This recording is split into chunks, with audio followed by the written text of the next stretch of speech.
जय हिंद दोस्तों, आप सबका स्लीपी क्लासेस में बहुत बहुत स्वागत है। उम्मीद करता हूं आप सब बहुत बहुत बढ़िया होंगे। दोस्तों आज है 11 अप्रैल और आज के एडिटोरियल डिस्कशन में हम 3 इंपॉर्टेंट एडिटोरियल्स डिस्कस करेंगे।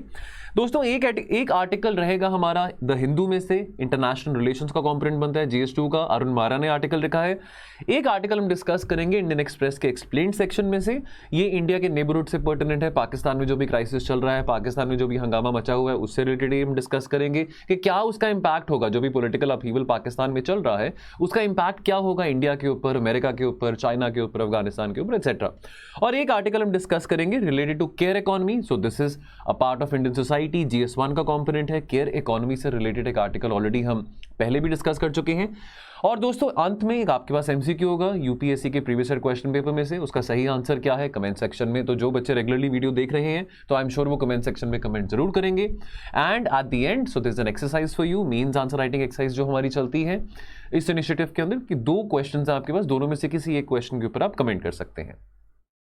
दोस्तों आगे बढ़ने से पहले थोड़ी आपको इन्फॉर्मेशन देना चाहता हूं। तो मैंने लास्ट वीक भी आपको कहा था कि अगर आप चाहें तो इंडिविजुअल कोर्सेज भी ले सकते हैं। अब देखिए, अगर आपको लगता है कि जी मेरी ज्योग्राफी वीक है या मेरी साइंस वीक है, ठीक है, या एनवायरनमेंट ऐसा सब्जेक्ट है जिसमें हमको थोड़ा ज़्यादा रिविजन करने की ज़रूरत है, मेरा वीक है एनवायरनमेंट का जो पार्ट है, या कोई भी टॉपिक हो, हिस्ट्री हो, इकोनॉमिक्स हो, IR हो, पॉलिटी गवर्नेंस हो, what ever topic it is, ethics हो, तो दोस्तों इंडिविजुअल कोर्सेज हैं। तो आप अपना खुद का एक बंडल क्रिएट कर सकते हैं ऑफ योर कोर्सेज, ठीक है। तो नॉट नेसेसरी कि आपने बहुत सारे कोर्सेज लेने हैं, ठीक है। अगर आपको लगता है कि आपके 2 सब्जेक्ट्स वीक हैं तो आप कोई भी 2 सब्जेक्ट के वो कोर्सेज ले सकते हैं। इंडिविजुअल जो प्राइस है कोर्सेज की वो 6000 रुपीज़ है।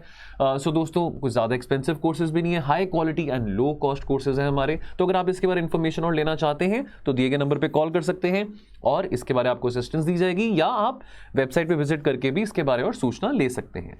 चलिए दोस्तों आज की डिस्कशन शुरू करते हैं। तो अरुण मारा लिखते हैं India's role in a disordered world.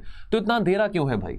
बात ये कह रहे हैं कि दुनिया भर में इतना अंधेरा क्यों है, ठीक है, इतना डिसऑर्डर क्यों वहां पड़ा है। देखिए हम बार बार ये बात कर रहे हैं पिछले 1-1.5 महीने से, ठीक है। अब तो चलो लिटरली अब 2 महीने होने वाले यूक्रेन की लड़ाई को भी। बार बार ये बात आ रही है कि जियोपॉलिटिकल ऑर्डर बदल चुका है, कि जो ग्लोबल ऑर्डर है जो 1991 के बाद स्टैब्लिश किया गया था वो अब डिस्टेबलाइज हो चुका है। अब देखिए ये तो चलो टाइम बताएगा, लेकिन डेफिनेटली फर्क पड़ा है। अब यहां पर बात यह आ रही है कि what should India stand for. तो चाहे क्लाइमेट क्राइसिस है, ठीक है, चाहे यूक्रेन की लड़ाई है, चाहे अफगानिस्तान में ह्यूमैनिटेरियन क्राइसिस हो रहा हो, चाहे कोविड की बात करें जहां पे वैक्सीन की भागदौड़ में जो अमीर देश थे वो वैक्सीन नेशनलिज्म को प्रमोट कर रहे थे, गरीब देशों को वैक्सीन नहीं दे रहे थे। कितना कितना भयंकर समय था जब इतने सारे लोग मारे जा रहे थे। अभी भी देखिए बहुत एक फेमस सेइंग है कि nobody is safe till the time everyone is safe. तो जो वैक्सीनेशन का प्रोसेस है अभी भी, अगर हम अफ्रीकन कंट्रीज की बात करें, लैटिन अमेरिकन कंट्रीज की बात करें, वहां पे भी काफी लोगों को वैक्सीन नहीं पहुंची है, ठीक है। तो ये जो सारे मुद्दे हैं, climate crisis, Ukraine, Afghanistan, vaccine equitability, ये ग्लोबल इश्यूज हैं जो कि सबको इंपैक्ट करते हैं। तो लेकिन इसको लेकर सोल्यूशन क्यों नहीं आ रहा? इतने पढ़े लिखे लोग हैं, ठीक है, इतने बड़े बड़े इंस्टीट्यूशंस हैं, UN है, UNSC है, IMF है, वर्ल्ड बैंक है। तो इतने पढ़े लिखे लोग होने के बावजूद देखिए हर कोई विश्वगुरु बनना चाहता है, लेकिन फिर भी सॉल्यूशंस क्यों नहीं सामने आ रहे हैं? तो यहाँ पे अरुण मारा ने देखिए अभी उनके व्यूज हैं जिनको हम डिस्कस कर रहे हैं, ठीक है। उन्होंने अपने व्यूज इस आर्टिकल में जो लिखे हैं वो थोड़े एंटी कैपिटलिज्म को लेकर लिखे हैं। आप प्रो कैपिटलिज्म हो सकते हैं, प्रो सोशलिज्म हो सकते हैं, वो और बात है, आपके पर्सनल अपने व्यूज हो सकते हैं। लेकिन यहाँ पे हम अरुण मारा के व्यूज को डिस्कस कर रहे हैं। ये फॉर्मर मेंबर भी रह चुके हैं प्लानिंग कमीशन के, काफी रेगुलरली इनके आर्टिकल्स आते रहते हैं हिंदू में, ठीक है, काफी एक्सपीरियंस्ड हैं। तो इनकी व्यूज को हमको पढ़ना समझना भी जरूरी है। बात ये करते हैं कि जो ग्लोबल आर्किटेक्चर है ना वो बहुत अनडेमोक्रेटिक है। अब ये जो बड़े बड़े इंस्टीट्यूशंस बनाए गए थे, UN, UNSC, ये वर्ल्ड वॉर 2 के बाद बनाए गए थे, ठीक है, ताकि इंटरनेशनल पीस और एक जो हार्मनी है वो बनी रहे, जो ग्लोबल ऑर्डर है वो स्टेबल रहे।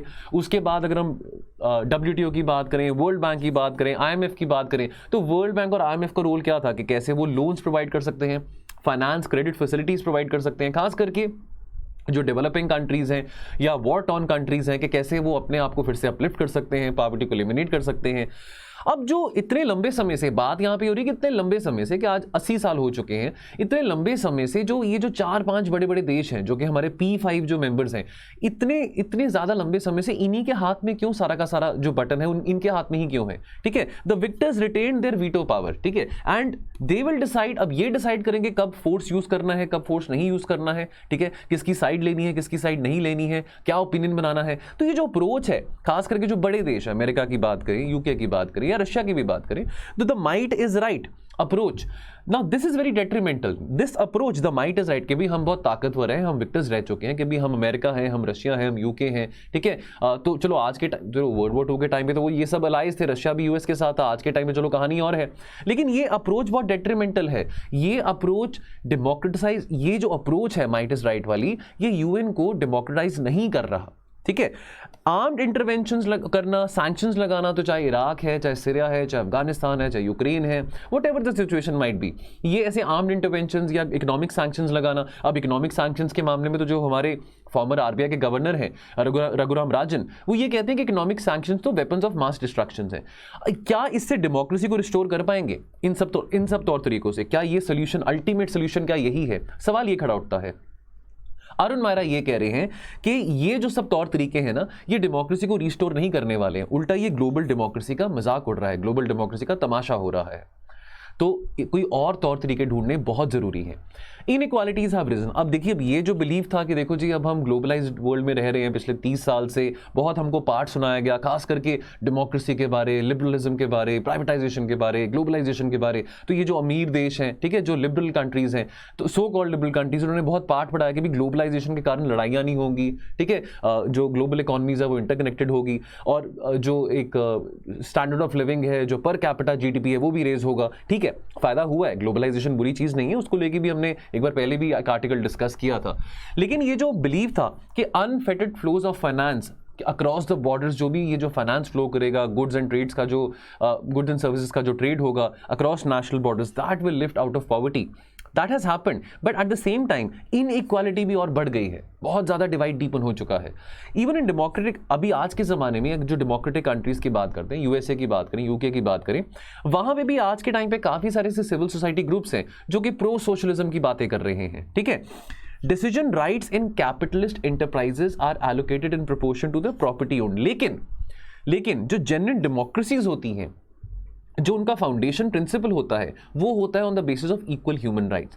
अब डेमोक्रेसी को लेके बहुत पाठ हमको पढ़ाया गया, ठीक है, अमेरिका ने, यूके ने, ठीक है, लेकिन फ्रांस की भी बात करें, लेकिन अगर हमने हिस्ट्री पढ़ी, अगर हमने वर्ल्ड हिस्ट्री भी पढ़ा है, तो इन सब देशों में, चाहे इन सब देशों में बहुत पहले रेवोल्यूशन आ चुका था, इंडस्ट्रियल रेवोल्यूशन आ चुका था, फ्रेंच रेवोल्यूशन हो, इंग्लिश रेवोल्यूशन हो, अमेरिकन रेवोल्यूशन हो, लेकिन उसके बावजूद भी सवाल ये है, यहाँ पे यूनिवर्सल अडल्ट फ्रेंचाइज तो नहीं था। अब अगर हम इंडिया की बात करें, इंडिपेंडेंस के बाद हमारा एक बहुत फोरमोस्ट प्रिंसिपल था कि यूनिवर्सल अडल्ट फ्रेंचाइज हो, ठीक है, औरत हो या आदमी हो, ठीक है, 18 साल से उम्र का जो भी है उसको वोट करने का अधिकार होना चाहिए।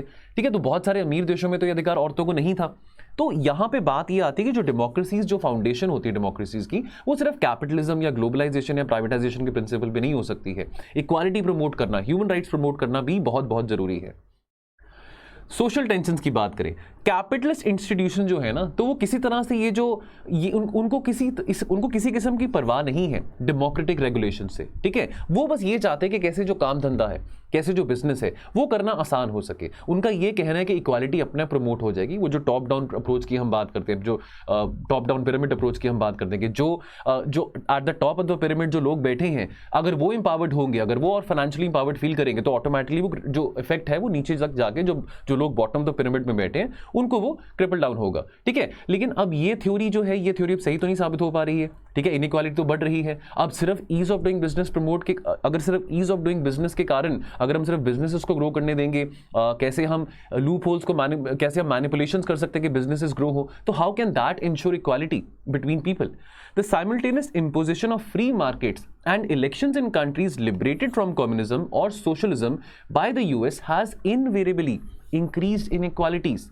ठीक है, तो अगेन यहाँ पे इराक हो, सीरिया हो, अफगानिस्तान हो, whatever country it is, elections बार बार कराने से क्या हो रहा है कि चलो आपने इंटरवेंशन करा, आर्म्ड इंटरवेंशन करा, ठीक है, चलो कोई देश अगर पहले कम्युनिस्ट था, चलो आज कैपिटलिस्ट बन भी गया, लेकिन उसके बाद क्या, व्हाट नेक्स्ट? अब इतने सारे इलेक्शंस करने के अब नतीजा क्या हुआ है? It produces populist socialist. For example, अगर हम वेनेजुला की बात करें, too much elections often produce populist socialist such as Hugo Chavez in Venezuela और capital autocrats, for example Vladimir Putin in Russia. तो ये जो तौर तरीके हैं, आर्म्ड इंटरवेंशंस या इलेक्शंस करवा देना या वहाँ पे पपेट रिजीम बिठा देना, ठीक है, या इस तरह के जो तौर तरीके हैं वो काम नहीं आ रहे हैं। इसी करके इस आर्टिकल में अरुण मायरा कह रहे हैं कि ये जो अभी ग्लोबल ऑर्डर है वो काफ़ी डिस्टेबलाइज हो चुका है। ठीक है। अब यहां पे एक और बात आती है क्यूमुलेटिव कॉजेशन के बारे। देखिए, जिनके पास तो पावर है, जिनकी बैकग्राउंड अच्छी रह चुकी है, जो थोड़े फॉर्चुनेट रह चुके हैं, उनको अच्छी पढ़ाई लिखाई मिली है, अच्छी एजुकेशन मिली है, तो वो किसी ना किसी कोशिश के थ्रू चाहेंगे, कोई ना कोई एफर्ट वो करेंगे कि भी कैसे वो सत्ता में आ सके, कैसे वो पावर ग्रैब कर सकें। चलो, एक इरादा उनका होगा कि कैसे हम सोसाइटी को बदल सकते हैं, कैसे हम ट्रांसफॉर्मेशन लेके आ सकते हैं, लेकिन वो ये भी चाहेंगे कि कैसे वो पावर में इनडेफिनेट पीरियड तक रह सके। ठीक है। अब ये एक नेगेटिव, अब देखिए पावर की, देखिए किसको नहीं अच्छा लगता पावर उनके हाथ में हो। ठीक है। Power corrupts, absolute power corrupts absolutely, जैसे हम कहते हैं, बहुत फेमस सेइंग है लॉर्ड एक्टन की। नाउ अब यहां पे ये बात आती है कि देखिए, ये पावर का ग्रैब करना, पावर का हंगर करना under the garb of democracy, या ये कहना कि जी गरीबी हटा देंगे, ये कर देंगे, वो कर देंगे, वो सब बातें और आती हैं। लेकिन एक बात जो कि इससे पहले आनी चाहिए वो ये है कि redistribution of power within a society must often precede the redistribution of assets of wealth and education.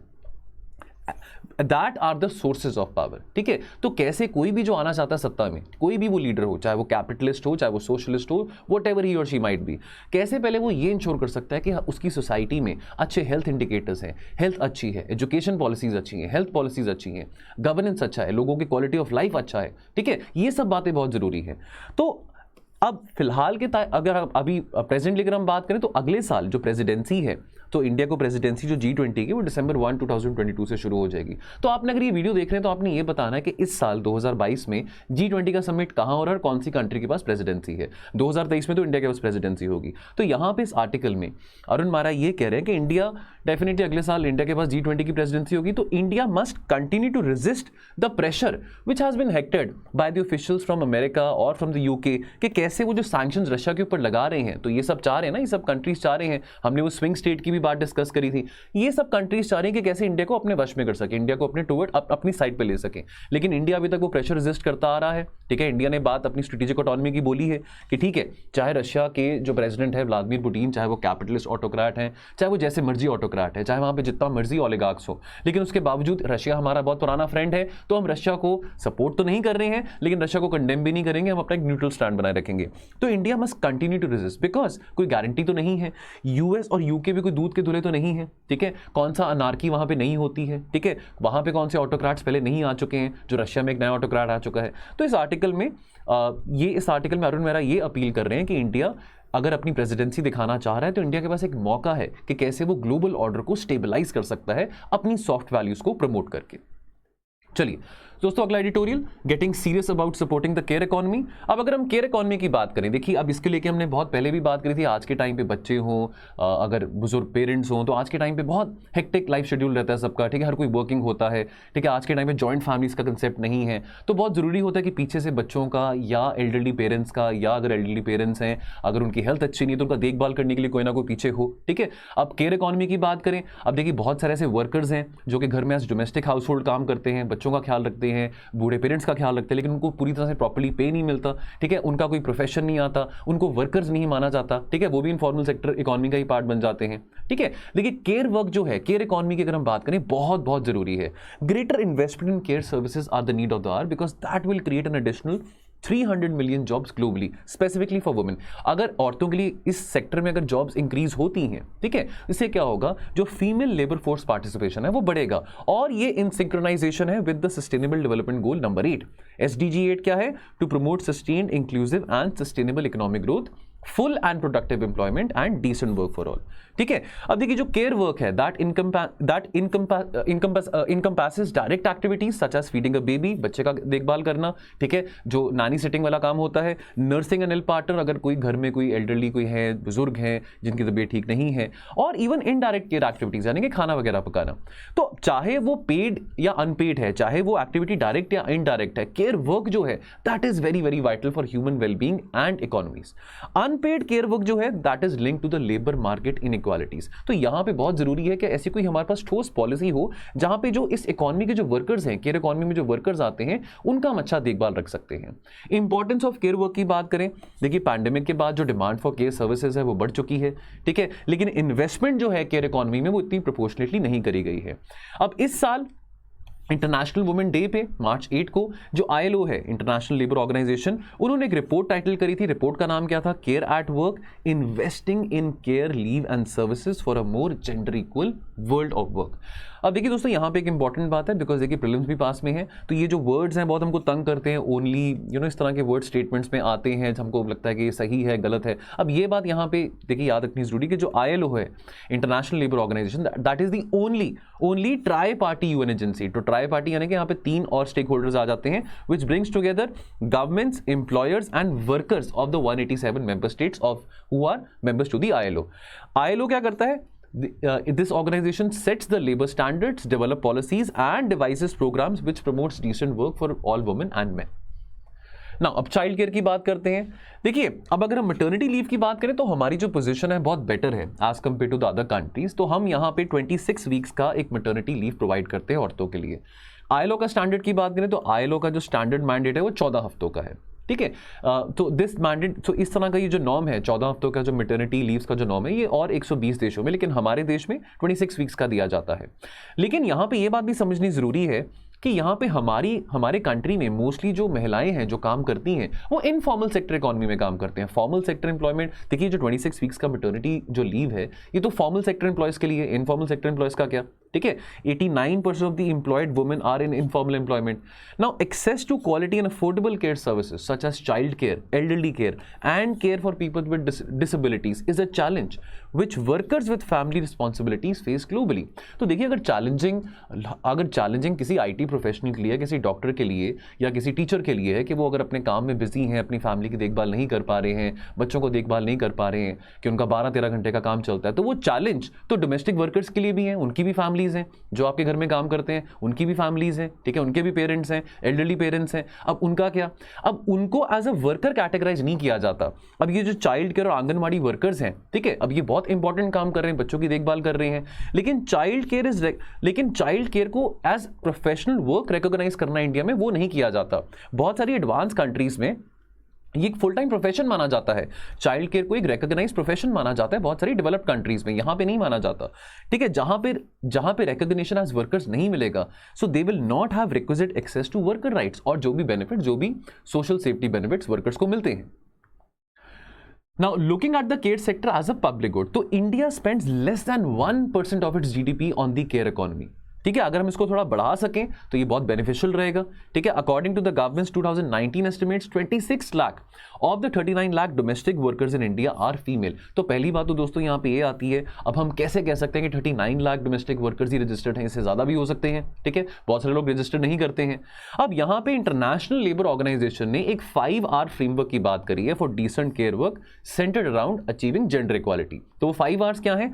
तो recognition, reduction and redistribution of unpaid care work, तो ये 3 हो गए। उसके बाद rewarding care workers with more and decent work, तो ये चौथा हो गया। और 5वां, enables their representation in social dialogue and collective bargaining, ठीक है। तो ज्यादा इन्वेस्टमेंट करने की बहुत जरूरत है केयर इकोनॉमी में। हमारी जो इन्वेस्टमेंट है that is very less, that is less than 1% of the GDP, ठीक है। इसका जो डिविडेंड है, इसके जो रिटर्न्स हैं, रिटर्न्स और इन्वेस्टमेंट है बहुत ज्यादा है। तो गवर्नमेंट को काफी ठोस पॉलिसीज भी बनाने की जरूरत है जो कि केटर कर सके जो केयर इकोनॉमी के जो वर्कर्स हैं। चलिए, तो दोस्तों लास्ट जो हमारा आर्टिकल रहेगा आज का वो एक्सप्लेन सेक्शन में से, what political upheaval in Pakistan means for the rest of the world. तो Imran Khan no trust vote हार चुके हैं, शहबाज शरीफ जो कि नवाज शरीफ के छोटे भाई हैं, अब वो प्राइम मिनिस्टर बन चुके हैं।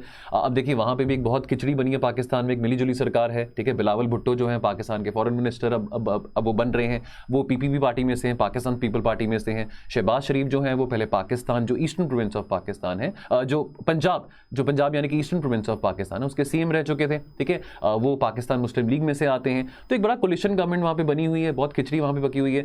अब अगर पाकिस्तान की बात करें, now this is a nation of more than 220 million people, ठीक है, 22 करोड़ लोग वहां पे रहते हैं। स्ट्रेटेजिकली बहुत एक इंपॉर्टेंट लोकेशन में लाई करता है, ठीक है। अफगानिस्तान वेस्ट में है, China to the north east and India to the east. Now since coming power in 2018, जब से इमरान खान आए हैं 2018 में, जब से वो बने हैं, सत्ता में आए हैं, तब से उनका जो स्टैंड है that has seen to be more anti American. Of lately तो वो रशिया के भी बहुत क्लोज जा रहे थे। अब ये बात अमेरिका को पसंद नहीं आई, और जब से जो बाइडन प्रेसिडेंट बने हैं तो जो Biden hasn't really bothered to give a call to Imran Khan और स्पीक टू हिम। इवन जो भी ट्रांजिशन अफगानिस्तान में हुआ है, ठीक है, जो अफगानिस्तान में अमेरिका ने अपने आप को विड्रॉ किया है, तो अमेरिका के विड्रॉल के बाद बहुत ज्यादा जो फायदा उस वैक्यूम को उठाने का चाइना और रशिया ने पूरा किया है, ठीक है। नाउ अब अगर हम बात करें टाइज विद अफगानिस्तान की, तो अफगानिस्तान यानी जो तालिबान 2.0 है, जो अब तालिबान आया है, वो बहुत क्लियरली कह रहा है that look, we don't want to be seen as a vessel state of Pakistan, we don't want to be seen as a proxy of the ISI.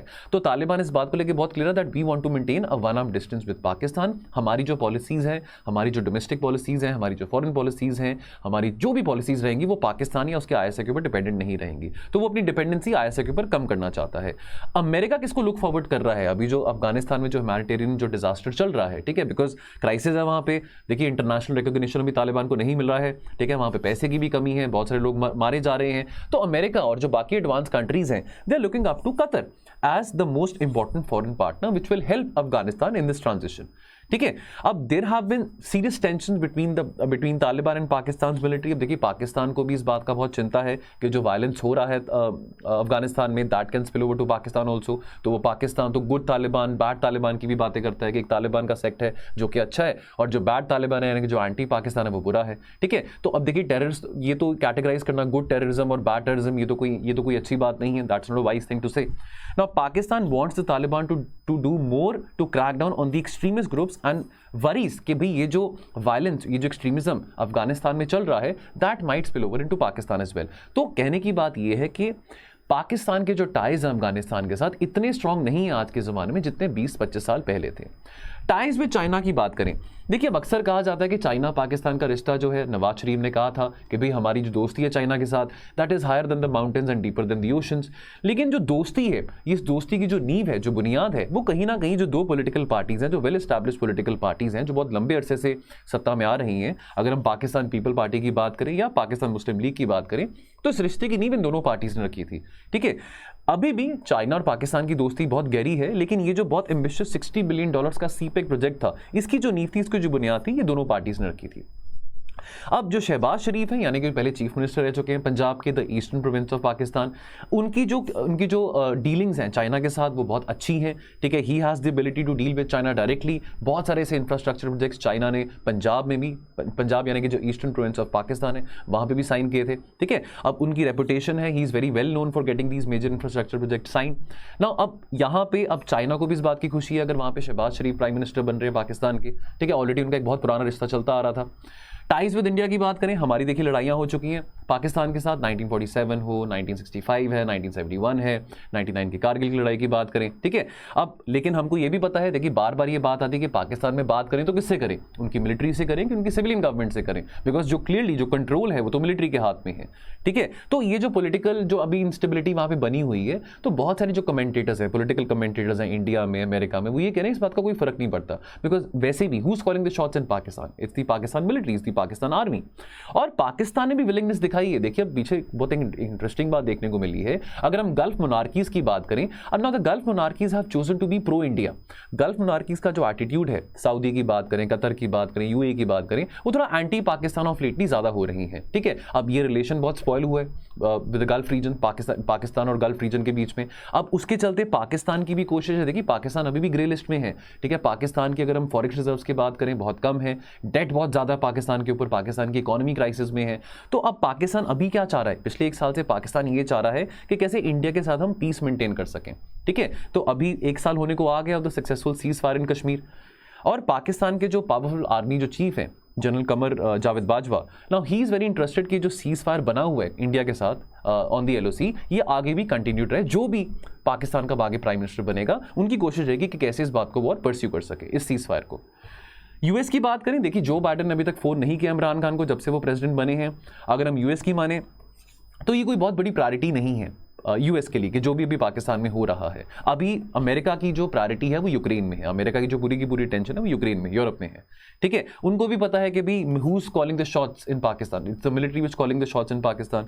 और हाँ, उनको चिंता किस बात की रहेगी, अगर पाकिस्तान की policy towards Afghanistan, towards India या न्यूक्लियर वेपन्स की बात करें, अगर उसमें कुछ तब्दीली आती है, अगर सिविलियन गवर्नमेंट इन तीनों एरियाज में कुछ तब्दीली लेके आते हैं, that will be a concern for America. Otherwise it is not really bothering America कि पाकिस्तान में कौन प्राइम मिनिस्टर बन रहा है, कौन नहीं बन रहा। ठीक है, इमरान खान जो भी रिसेंटली रशिया गए थे, now that has seen to be disaster, because अब देखा जा रहा है पिछले 2-3 सालों में अमेरिका पाकिस्तान एंटी अमेरिका ज्यादा हो चुका है। अब उस वक्त जब रशिया यूक्रेन की लड़ाई चल रही है, जब अमेरिका बहुत सारा सपोर्ट गार्नर कर रहा है बहुत सारी कंट्रीज में से, उस समय इमरान खान का रशिया जाना ये अमेरिका को ठीक नहीं लगा था। ठीक है. So Imran Khan's visit to Moscow had been a disaster in terms of US relations and that a new government in Islamabad has now been formed could at least help mend ties to some degree. जो भी relations खराब हुए America और पाकिस्तान के बीच में, कुछ हद तक वो रिलेशंस ठीक हो सकते हैं अगर तो जो स्टैंड है शहबाज शरीफ का या जो भी पाकिस्तान का आगे प्राइम मिनिस्टर बनता है, अगर उनके रिलेशंस अमेरिका के साथ अच्छे होने के लिए बहुत जरूरी है कि उनका जो स्टैंड है टुवर्ड्स रशिया वो भी थोड़ा और क्लियर हो.